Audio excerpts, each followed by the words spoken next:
Hey there, Shelley Sanders here, psychic medium, business intuitive, and welcome to True Self Tuesday. Happy New Year. I am so excited to be here with you. So, do me a favor, like and share, and also subscribe so you'll know when I'm going live. All right, so let's jump into our first topic.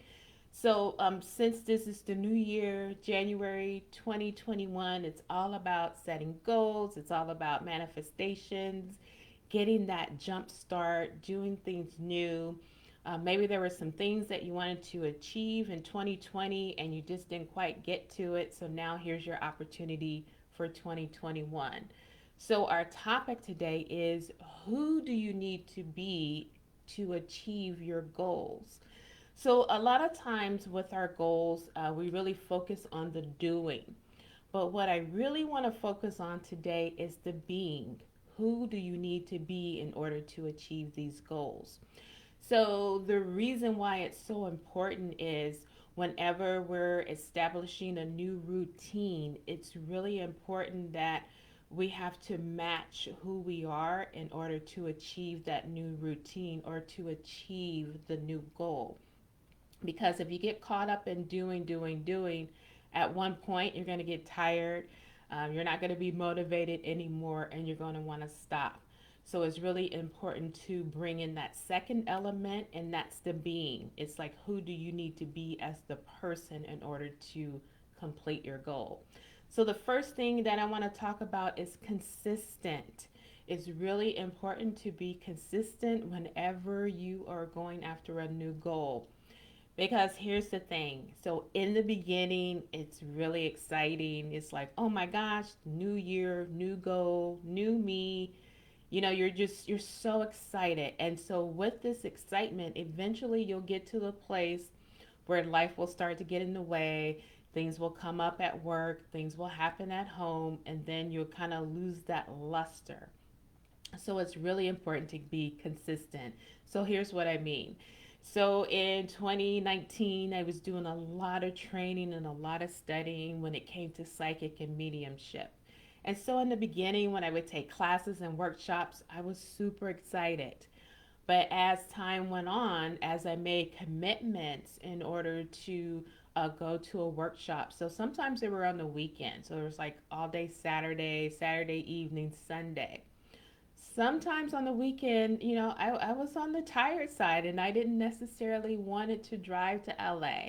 So for me, driving to LA is about an hour's drive.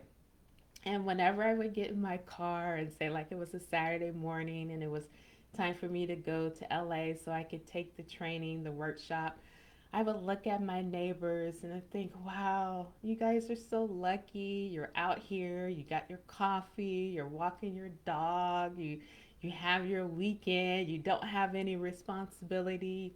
So, that newness was starting to wear off, right? So, but it was really important for the consistency to tune in, to come in so that I wouldn't stop. And when I would talk to my friends, especially on a Sunday, I'm like, "Oh, what are you gonna do on Sunday?" They're like, "Oh, I'm just gonna sip coffee and I'm just gonna hang out." Or maybe another friend was like, "Oh, I'm just gonna go to a garage sale."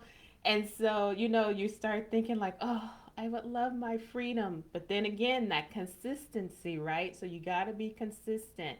So because there's going to be times where you're going to want to stop, and if you want to get beyond where you are, consistency is key. So now the second thing that I want to say, about who do you need to be to in order to achieve your goals, you have to slow down. So what do I mean by slowing down? So right now things are very fast. So if you think about technology, there's a lot of things that's instant. You can download an app instantly. You can get online and you can check information instantly. So, because we're so used to getting things instantly, we think that our life should automatically be instant. So, it's really important to slow down because when you do slow down, this is when you connect in with spirit. Like, what's my next step? Which direction should I take? And if you're moving too quickly, you're going to miss that guidance from spirit. And I also find that when you move really quickly, this is the time where you make mistakes. And we tend to move fast because we want to be comfortable. We want to get it over with. We don't want to be in that in between stage. It's like, just hurry up and get it done. So, like, how many times have you felt that?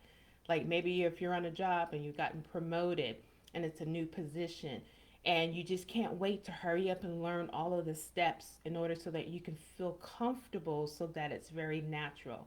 So we tend to want to speed.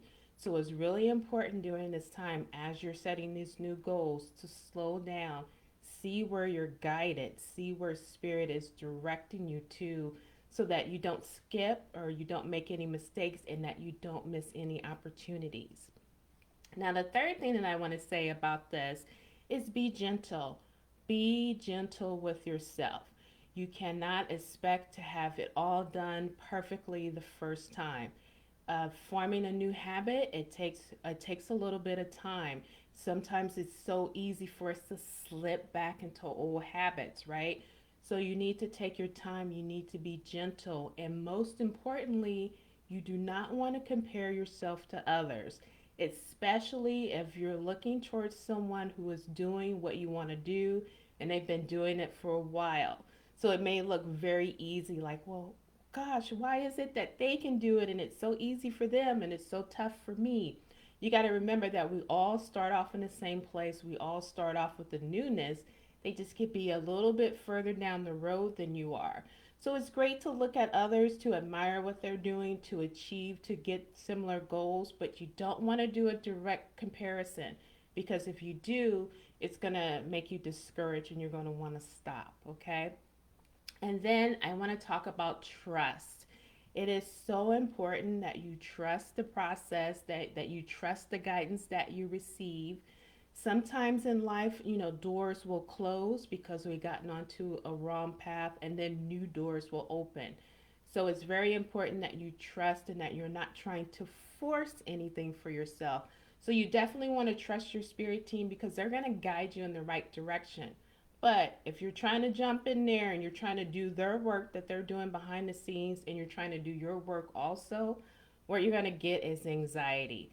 So you're going to find yourself waking up in the middle of the night and you're stressing out about something that you have no control over. So trust is really important. So that's why it's really important to that second step is to slow down so you can get the guidance from your spirit team to know that everything is working out and that it's fine, that you don't need to force anything, and you definitely want to trust. And then I always have to bring this in, and it's the test. So this is our least favorite, right? Because whenever you're doing something new, sometimes that test will come up. Maybe in your mind, you see it as a particular way of it happening. Like, oh, I'm going to achieve this goal by this date, and then something unexpected comes up, and then it all turns left, and then it may even fall apart, and it may not happen the way that you expect it to. So at this point, you don't want to give up. This is your growth opportunity. So know in life there's always tests. So sometimes the test helps to get us onto the right path. Sometimes the test helps us to see a different way because maybe we were heading towards a dead end, and this test is helping us to open up an avenue for a new opportunity. So 2020, really, if you think about it, it was one big test, right? It gave us the opportunity to switch and to do things differently. But in order for you to do that and not freeze, it was really important to be connecting in with your spirit team to say, okay, what's next? So, although in 2019 I had some pouty moments where I didn't want to go and train and I didn't want to go and study, but it really helped me out for 2020 because it allowed me to do things that I hadn't done before. Because in 2019, I was doing in person workshops and in person events as far as psychic and mediumship. And then in 2020, I just had to tune in with spirit and it's like, okay, so what is my next step? So all of that training really helped to pivot me to where I was able to take it online. So doing online classes, doing online events, and then doing readings with clients online. So had I not been consistent, I would not have been prepared. So you may ask yourself, well, when is it going to happen? And the thing is, it's always happening and it's happening now. So I hope that you enjoyed these tips as far as who do you need to be in order to achieve your goals. So let me just share with you what I have coming up. If you are a medium and you're ready to go to that intermediate level, we do have a 4 week class coming up, and it's called Mediumship Techniques, and it's on Saturday, January 16th, 11 a.m. Pacific Standard Time. And what we're going to cover is how to bring through evidence. We're going to also have you practice of how to bring spirit in closer so that you're able to get their personality and their mannerisms. We show you how to unfold a story. So if you've been getting those really long pauses, we show you how to keep the energy going consistently so those pauses begin to shorten. And then of course we do some fun exercises in order to build your clairs. So if you are interested in that, you're ready, you're ready to be consistent, you want something new, spirit is guiding you, like, okay, it's time for you to step up. I invite you to join us, and the URL for that is mt.eventbrite.com. And we have a special price that's going on with that right now. So I hope that you enjoy these tips. I had a great time sharing it with you. Take care and enjoy the rest of your day.